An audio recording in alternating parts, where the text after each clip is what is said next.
What is up, everybody, and welcome back to the channel. I'm your host, Drew Hoover. As you can see, I am not in my usual setting. I'm actually working on location, but I still have time to make these videos because I know during this off season it's very important for me to keep up with the material. And so we're going to finish off our prospect rankings on the offensive side. We're going to talk about the running backs. And to me, I personally love running backs, and I wouldn't say they're undervalued. I just think their value has changed and been redirected. You talk about a lot of running backs, they're required to catch now. And running backs used to, like I said, you had to run, obviously take care of the ball, was able to pass protect. But now they're really looking for those guys that could be those receivers, can play on the line, either on the sideline or in the slot. They're really asking a lot out of these running backs. The last 2 years, we've only seen 2 running backs drafted in the first round. We've had Clyde Edwards-Helaire in 2020. He was the last pick in the first round, drafted by the Kansas City Chiefs. And then we had Najee Harris last year, drafted by the Pittsburgh Steelers. And this year, it's kind of different. Some people aren't really saying there could be anyone even worthy of a first round pick. But I think there should be at least one in this year's draft. But anyway, if you haven't subscribed to my channel yet, please click that subscribe button. And Anthony Garcia is your man. If any graphic design or video production needs, his link will be in the description below, opticventure.com. And now for the first running back on my board, Breece Hall, running back from Iowa State, at 6'1", 220 pounds. In each of the last 2 years, he has won Big 12 Offensive Player of the Year. He has won First Team Big 12 and First Team All-American. He has a combination of power, quickness, and speed. So that means he can run around you, he can run past you, or he can run right through you. And that is why my NFL comparison to him is Eddie George. Now, I know that's a big name to throw around, but both were around the same size, and both have the ability to break tackles as well as run away from defenders. If there's anybody in this entire draft at the running back position that deserves to be drafted in the first round, personally to me, that is Breece Hall. And if that happens, he'll become the first Iowa State Cyclone to be drafted in the first round. The highest that a Cyclone has been drafted was his predecessor, David Montgomery. He was drafted in the 3rd round by the Chicago Bears. And if you guys remember, he had big shoes to fill when David Montgomery went to the NFL.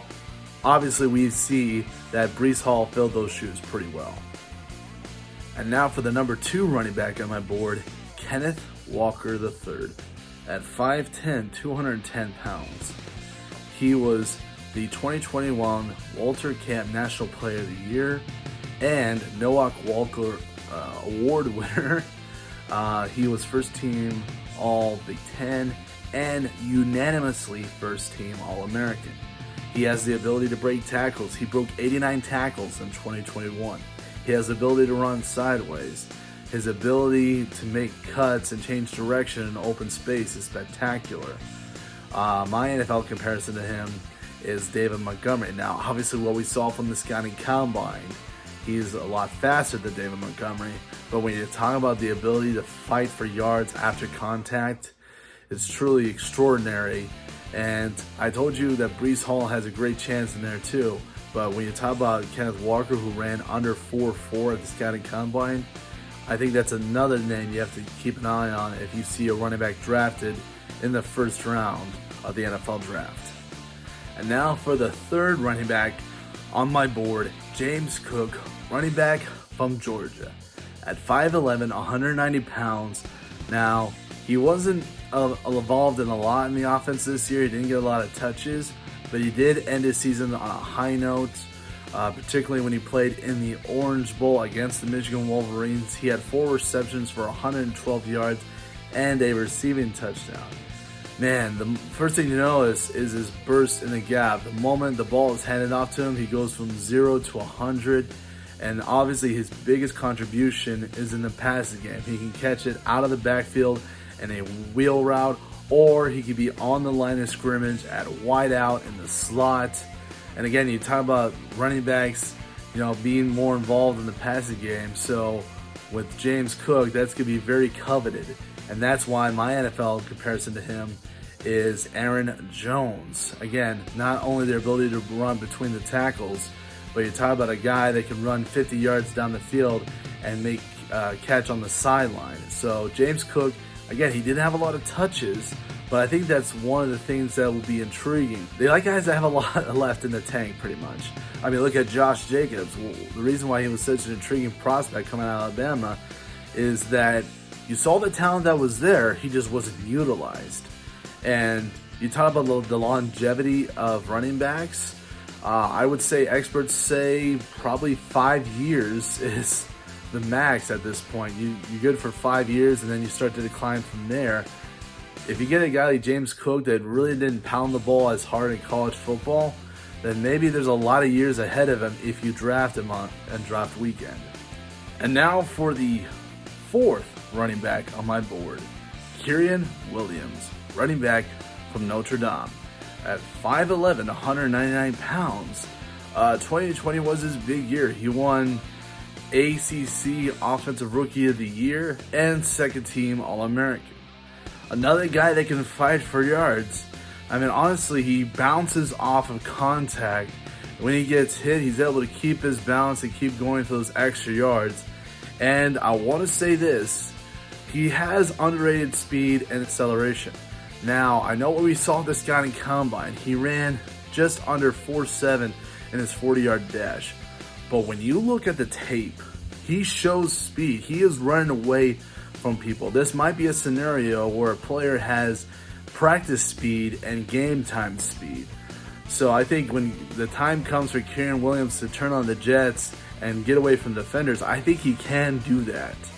My NFL comparison to him is MJD or Maurice Jones-Drew, who spent a lot of years with the Jacksonville Jaguars and Oakland Raiders. Again, a guy that can just absorb a hit and also give it too. He can lower his shoulders and pop the shoulder pads and keep on moving. When I look at Kyren Williams, he can be a guy that can take on a workload, but I also see him as a guy that could end up in a running back committee when it's all said and done. And we actually have a tie at number 5. Now, I am aware I can fit either one of these running backs in my honorable mentions, but I think both these running backs are so good, I think both deserve a place in my top 5. So let's go over the first running back tied at number 5. Jerome Ford, running back from Cincinnati, at 5'11", 220 pounds. He was first team All-AC. He broke several Cincinnati rushing records, a lot of them held by Michael Warren, if you're familiar with him. He's got the quick feet. He's athletic. He is tough. He's got the agility. And in the passing game, he is a linebacker mismatch. He kind of reminds me of Jordan Howard. Came out of Indiana, played with teams like the Bears and the Eagles.